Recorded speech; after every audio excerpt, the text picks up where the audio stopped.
এই জন্যই বলে বৃষ্টি পড়লে আর কোথাও দাঁড়াও কি না দাঁড়াও, অ্যাটলিস্ট শপিং মলে তো ঢুকো না। এত কিছু ট্রাই করে ফেলেছি, অনেক কিছু কিনেছে এই গেছে। ইউজটা হচ্ছে এসপ্ল্যানেড আন্ডার এসি। এত কিছু কিনেছি যার জন্য ওরা ব্যাগও কিনতে হয়েছে আবার।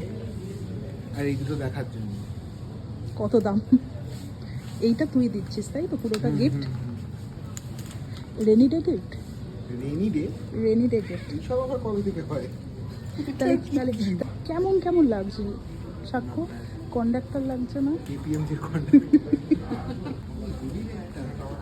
তোর আছে তো এরকম একটা সাক্ষ্য? ওটা পুরনো হয়ে গেছে। তাহলে আবার আরেকটা? দেখাচ্ছি।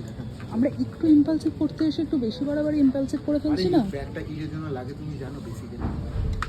টাকা রাখার জন্য। না, তাহলে কি রাখার যে জন্য? জিনিসগুলো তুমি আমাকে পকেটে রাখার জন্য দাও, আর আমার পকেটের কন্ডিশন এরকম হয়ে যায়। এবার চটি দেখতে বসেছো?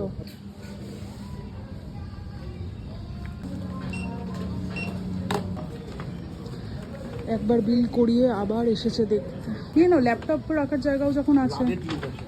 হ্যাঁ নিয়ে নাও। তত্ত্বতে পাঠাবো এই ব্যাগটা সাক্ষ্য, আমার মা জুতো খুলে মারবে। কেন? রাখো ওই সাক্ষ্য দুটোই? please। না পাঠাতে পারছি না সাক্ষ্য, এর খুব বাজে বাড়াবাড়ি হয়ে গেল এটা। কালকে আসো বাবা, আজকে ছেড়ে দাও। একবার জুতো দেখে গিয়ে আবার বিলিং করে জুতো নিতে এসছে।